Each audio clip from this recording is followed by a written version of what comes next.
것 같은데 아주 은혜롭게 잘 부르셨어요. 감사합니다. 할렐루야. 전에 연합뉴스에 이런 보도가 나온 적이 있습니다. 영국 부갈레인드의 한 주부가 그 당시 영국 복권사상 단일 당첨금으로는 액수가 가장 큰 426억 원, 2010만 파운드에 당첨이 됐습니다. 아이리스 제프리라고 하는 58살 먹은 여인인데요. 복권을 사놓고 나서 3주 동안 까맣게 잊고 있었어요. 그러다가 나중에 당첨 사실을 알고서 은행으로 쫓아갔습니다. 그런데 그녀는 안타깝게 식도암을 앓고 있는 암 환자였어요. 그리고 2딸의 엄마였습니다. 복권을 사놓고 까맣게 잊고 있었다 그러면서 2딸과 함께 은행에 찾아왔습니다. 그러면서 우선 이 복권 당첨금을 받아서 세탁기를 사고 그리고 가족과 친구들을 위해서 돈을 쓰고 싶다 이렇게 얘기를 했어요. 그런데 2딸은 생각이 달랐습니다. 엄마에게 무조건 세계에서 그 식도암 최고의 권위자를 찾아가지고 엄마의 암을 치료해 줄 것이다 이렇게 얘기를 했습니다. 그 엄마에게는 돈이 복이 아니에요. 뭐가 복일까요? 건강이 복이에요. 426억이 아니라 1000억이라도 그 여인에게 있어서는 건강한 게 복이에요. 근데 그 2딸이 그 엄마는 그렇게 아프고 어려운 상황에서도 다른 사람을 생각하고 자식들에게 그거를 주고 싶어 했는데 이 2딸은 엄마를 위해서 전부 치료하는데 쓰겠다. 돈 없어도 엄마 없이는 못 산다. 이런 마음으로 그 엄마를 치료하겠다. 이렇게 얘기를 한 거예요. 사람들은 누구나 복된 인생을 살고 싶어 합니다. 오늘은 어버이날이에요. 우리 대흥교회에 속한 모든 어버이들께서 하나님의 은혜와 축복을 받으시고 또 몸과 마음과 영혼이 하나님의 은혜 가운데 늘 평안하시고 복되시기를 주의 이름으로 축원합니다. 또 모든 자녀분들, 모든 손주 되시는 분들, 여러분들이 다 이 땅에서 효자가 되고 효녀가 되고 효손이 돼서 하나님이 주시는 복을 받으시기에 부족함이 없는 그런 여러분들 다 되시기를 바랍니다. 효도는 하나님께서 정하신 복 받는 길입니다. 오늘 그 읽은 본문 말씀도 그렇고 또 출애굽기 20장 12절에 보면 네 부모를 공경하라 그리하면 너의 하나님 나 여호와가 네게 준 땅에서 네 생명이 길리라 그러셨어요. 효도는요 딱 공식화된 하나님의 복입니다. 효도하면 복을 주시겠다고 약속하셨고 또 공식화된 하나님의 축복이 또 한 가지가 있어요. 그게 뭡니까? 바로 11조입니다. 11조 해라. 그리고 너희가 내가 너희들을 복을 주나 안 주나 나를 시험해봐라. 그렇게 말씀하실 정도로 11조와 효도는 하나님이 복 주시겠다고 아주 공식적으로 약속하신 그런 약속입니다. 또 잠언서 23장 22절 말씀에 보면 너 낳은 아비에게 청종하고 내 늙은 어미를 경히 여기지 말지니라 그랬어요. 여러분 대개 부모님들이 이제 연세가 많이 드시면 대개 옛날에는 안 그랬다가도 자녀들이 점점 늙고 쇠약해지고 노쇠화되면은요 점점 부모를 경시하는 경향이 있어요. 에이 엄마가 뭘 알아, 아버지가 뭘 알아 이러면서 경시하는 경향이 있다고요. 그런데 잠언 말씀은 늙은 어미를 경히하지 말라는 거예요. 또 내 아들아 내 아비의 훈계를 들으며 내 어미의 법을 떠나지 말라. 잠언서 23장 25절에는 내 부모를 즐겁게 하며 너 낳은 어미를 기쁘게 하라. 부모를 기쁘게 하고 즐겁게 하려고 하는 마음을 가져야 그게 효자고 효녀입니다. 그런 생각이 없으면 안 되는 거예요. 나를 낳아주신 부모님을 기쁘시게 해야 되겠다, 즐겁게 해드려야 되겠다, 이런 생각을 할 수 있어야 이게 효도입니다. 여러분 마찬가지예요. 우리가 하나님 아버지라고 하지 않습니까? 우리가 하나님 아버지께도 효도하는 방법이 뭐냐? 하나님의 마음을 기쁘고 즐겁게 해드리는 거예요. 그런 마음을 가지고 있어야 되는 거예요. 우리가 신앙생활하면서 이렇게 하면 나한테 유익이 되겠지, 이게 기준이 아니라 이렇게 하면 하나님이 얼마나 좋아하실까, 하나님이 얼마나 기뻐하실까, 이게 기준이 돼야 되는 거예요. 그렇게 신앙생활하면요, 여러분 틀림없어요. 하나님이 그 사람에게 복을 안 주실 수가 없어요. 그래서 여러분, 하나님은요 효도하는 사람을 좋아하시는 거예요. 또 골로새서 3장 20절에 보니까 자녀들아 모든 일에 부모에게 순종하라, 이는 주 안에서 기쁘게 하는 것이다 그랬습니다. 하나님의 말씀을 보면 공통적인 게 있습니다. 효도하라고 하시면서 공통적으로 하시는 말씀이 있어요. 이게 뭡니까? 너 나와 나에게 청종하라. 청종이 뭐예요? 듣고 순종하라.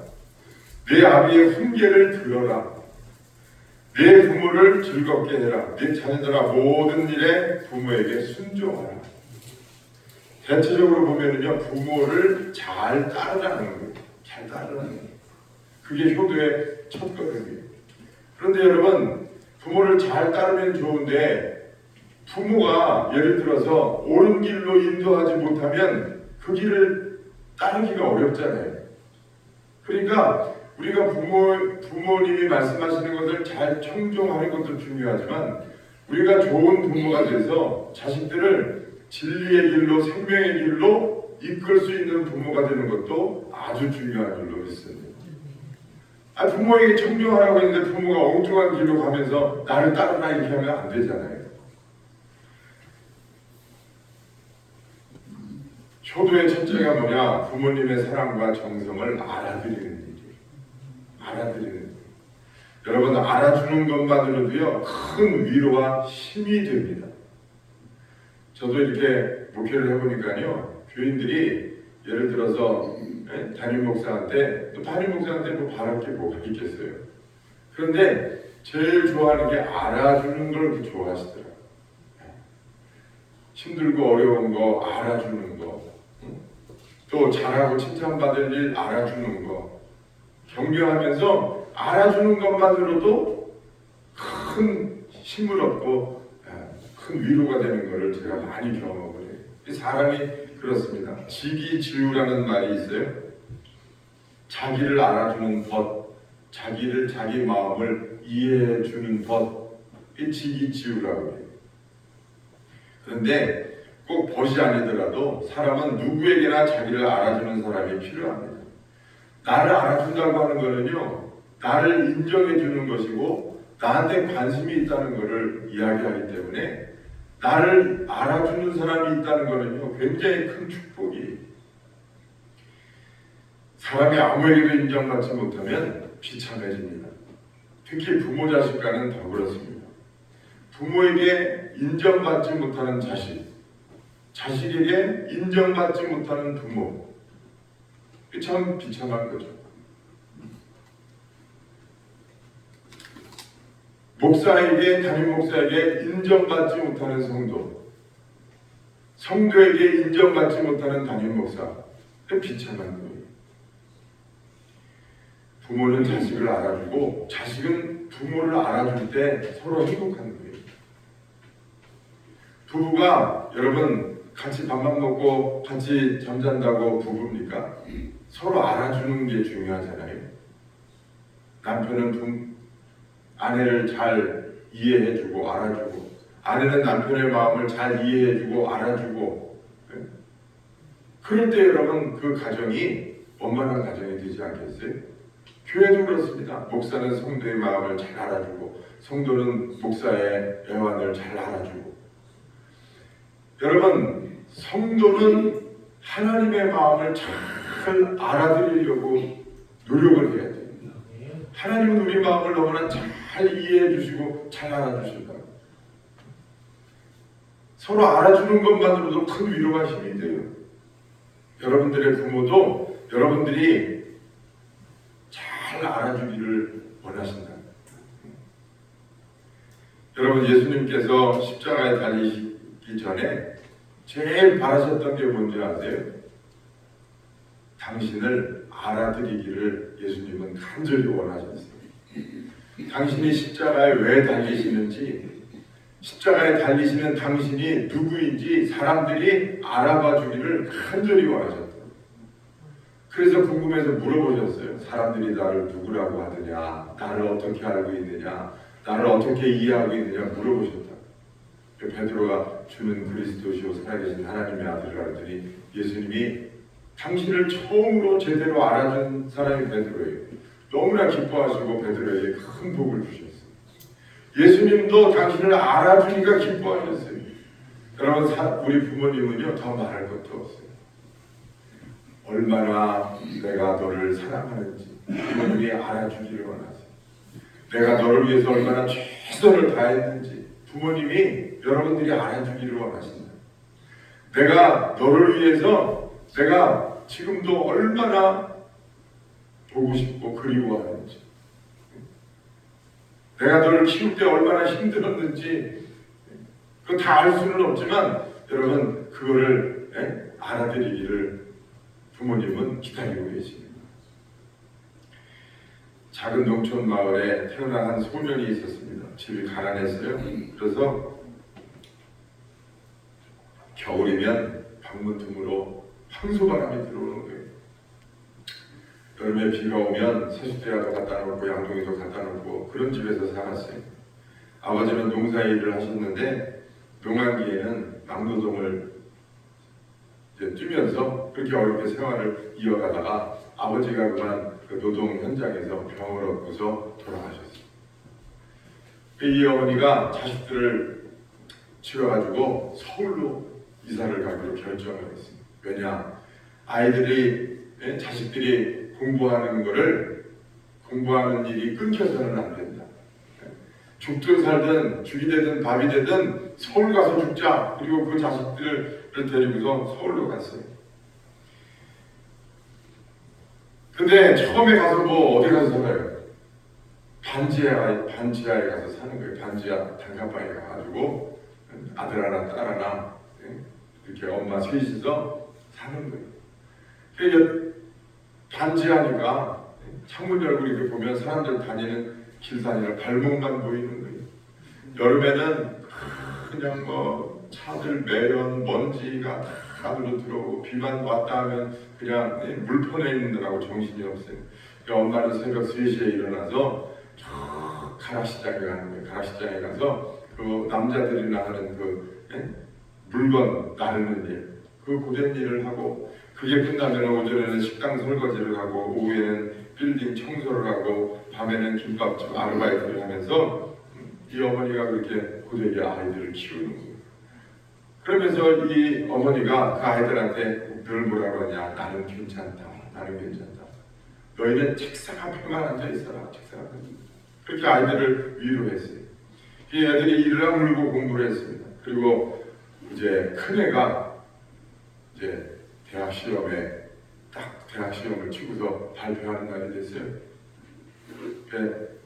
어디에 원서를 넣느냐? 서울대학교에 원서를 냈어요. 공부를 잘했어요. 그래서 학교 발표를 딱 하는데 서울대학교 합격! 이름이 딱 뜬 거예요.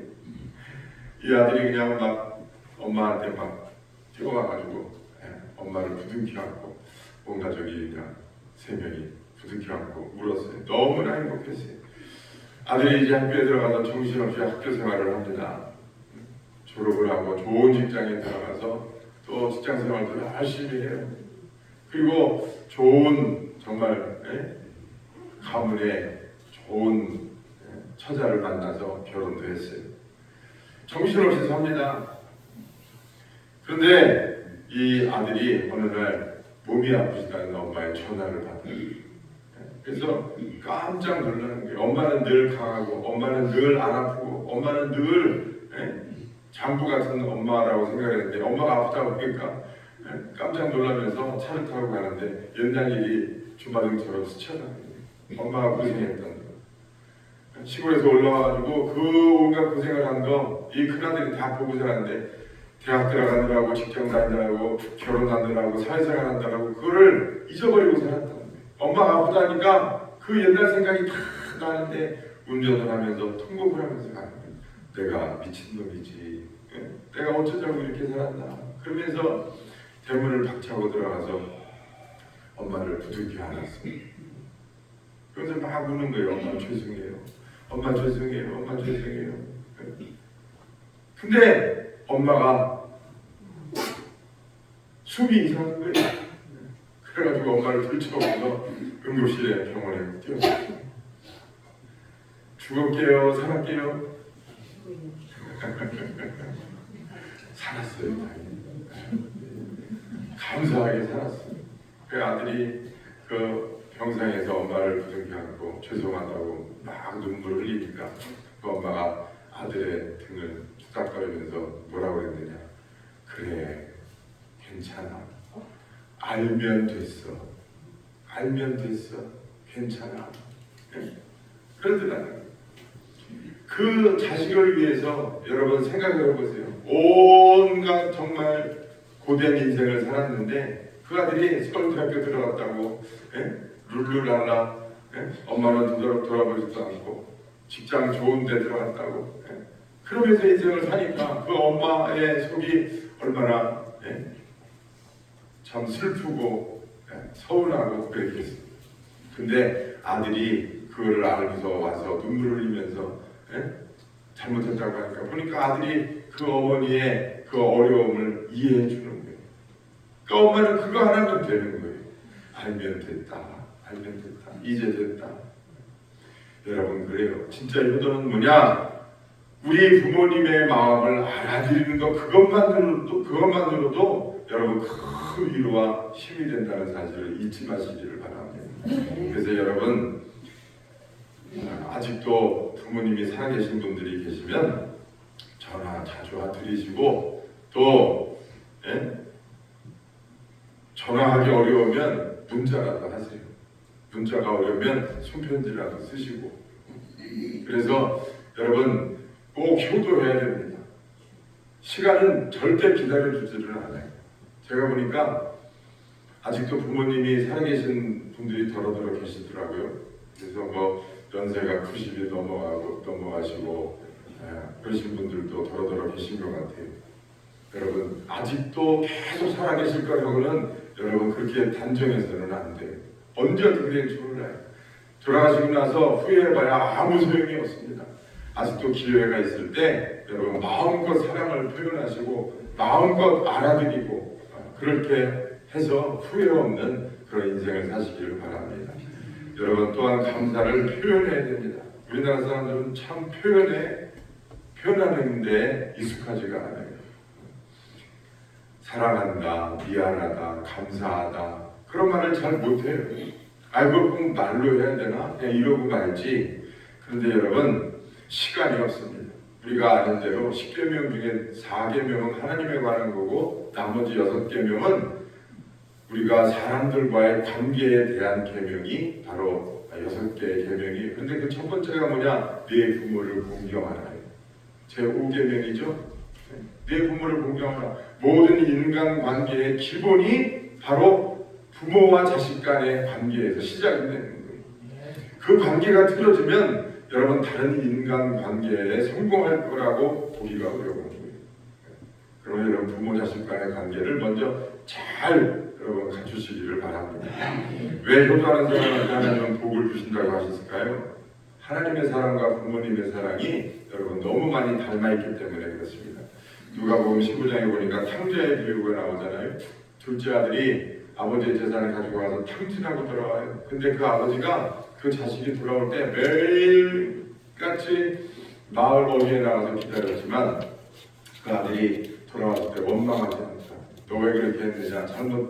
잘못한 걸 이야기하는 게 아니라 아무 것도 따지지 않고 묻지도 않고 그 아들을 품에 안고 그 아들을 위해서 잔치를 벌여주고 가락지를 끼워주고 그렇게 후대했어요.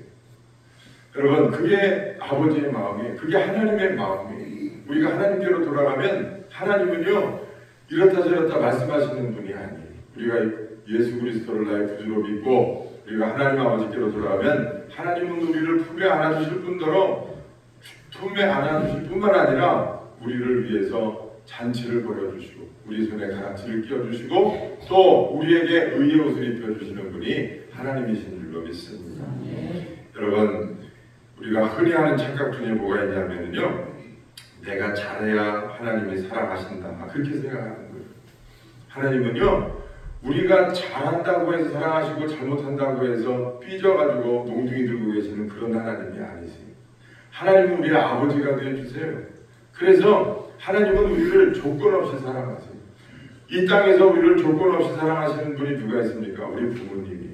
사람들은 조건을 따져가면서 사랑하잖아요. 그렇잖아요. 돈이 많고 명예가 있으면 세상에서 잘 나가는 사람들은 잘 대해줘요. 그런데 그런 것이 안 되면 세상 사람들은 무시하잖아요. 그런데 부모님은 그렇지 않습니다. 부모님은 자식이 힘들고 어려울수록 더 그 자식에게 애착을 가지고 그 자식을 사랑하는 존재가 바로 부모님이에요. 하나님이 그렇습니다. 하나님은 우리가 잘한다고 우리를 사랑하시고 못한다고 우리를 팽개쳐 주시는 분이 아니에요. 하나님은 우리가 약할 때일수록 오히려 여러분 더 안아주시고 업어주시고 그러시는 분이 바로 하나님이세요. 그렇기 때문에 하나님은 부모에게 효도하는 사람에게 복을 주시겠다고 약속하셨어요.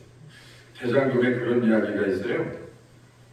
그 장금이가 임금의 어머니 대비가 병들었을 때 자신의 목숨을 걸고서 그 대비하고 내기를 합니다.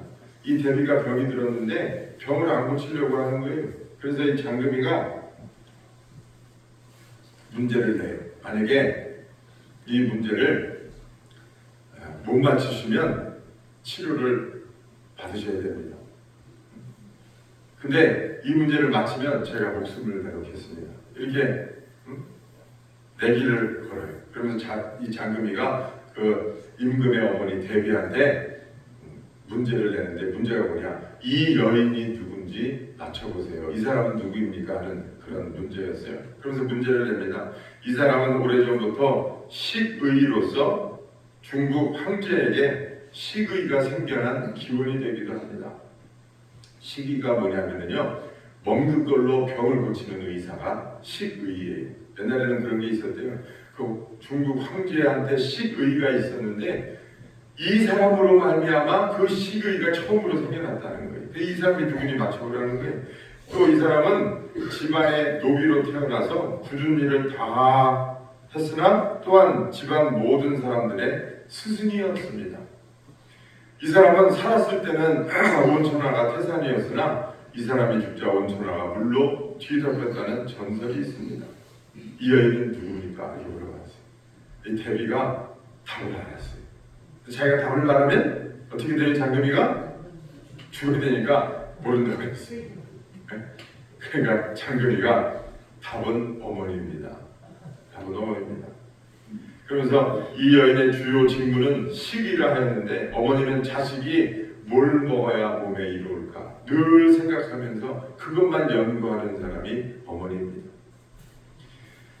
또 이 여인은 노비가 된다고 했는데 자식들을 위해서 늘 춥더라도 자식만은 입힐 것이고 어미는 굶주려도 자식은 먹일 것이고 어미는 힘들어도 자식만은 편하게 하니 어떻게 보면 자식을 위해서 노비보다 고단한 삶을 살아갑니다. 어머니는 노예와 같습니다. 근데 어머니는 또 스승과 같다고 했습니다. 그렇게 하면서 어머니는 자식에게 자신의 삶을 통해서 인생을 어떻게 살아가야 되는지 자식들에게 가르치기 때문에 어머니는 스승이 됩니다.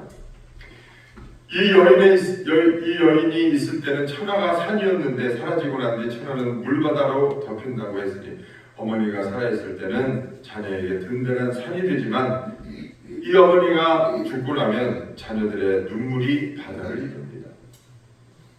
참으로 어머니는 든든한 산이 되고 또 집안의 노비이면서 스승이 됩니다.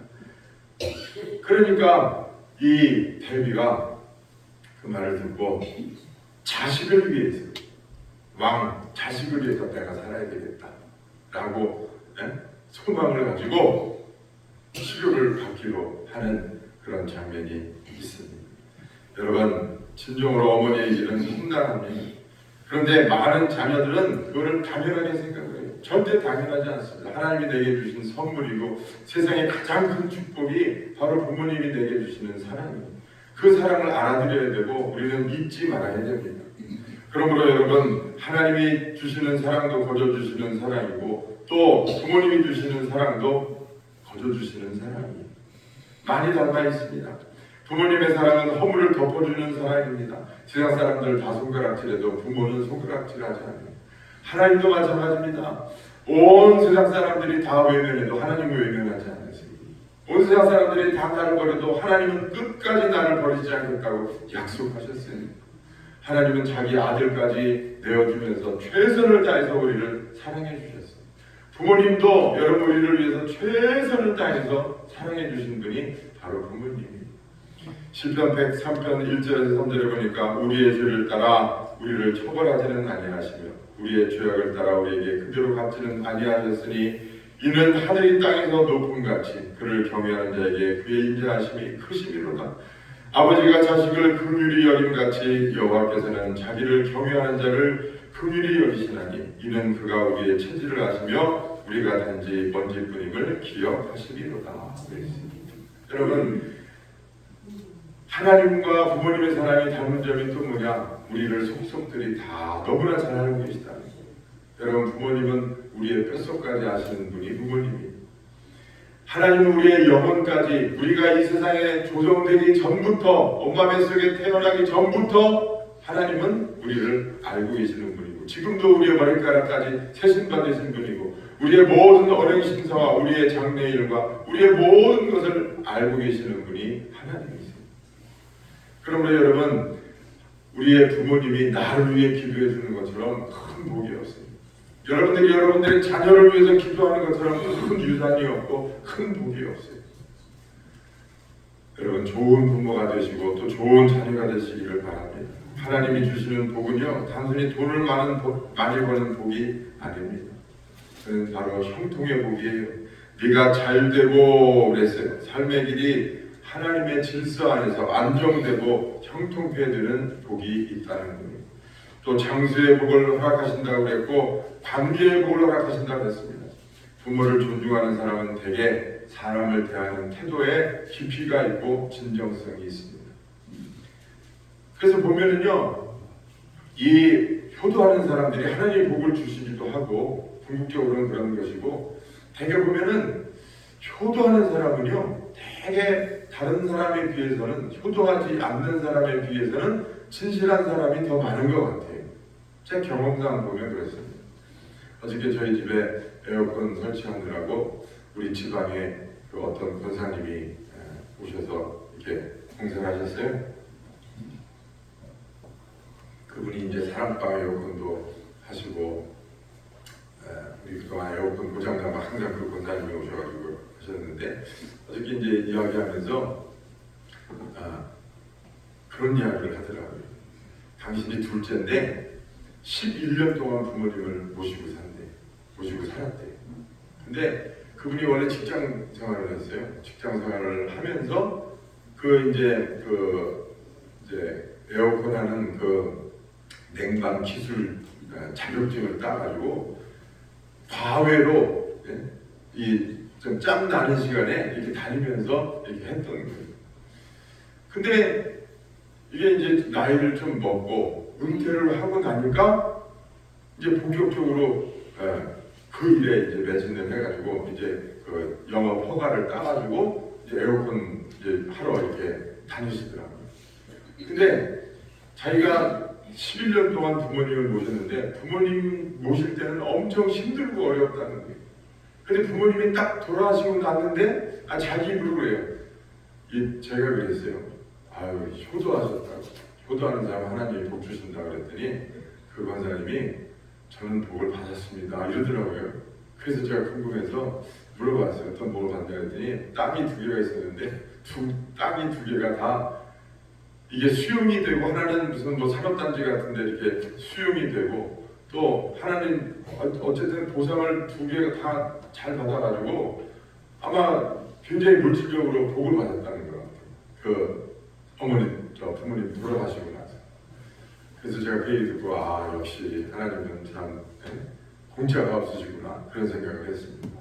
여러분 물질의 복이든 건강의 복이든 또 가정의 복이든 하나님은 효도하는 자에게 효도하는 그런 손에게 하나님이 복을 주신다는 사실을 꼭 기억하시고 여러분들 아직도 부모님이 살아계시면 부지런히 공경하시고 사랑하시고 또 부모님이 없다면 효도할 부모님이 없다면 하나님 아버지를 여러분 잘 믿으시고 공경하시고 하나님 아버지의 마음을 기쁘게 해드릴 그런 신앙생활을 여러분 꼭 하셔서 이 땅에서 하나님 주시는 복을 다 누리시기를 주의 이름으로 축원합니다. 기도하겠습니다.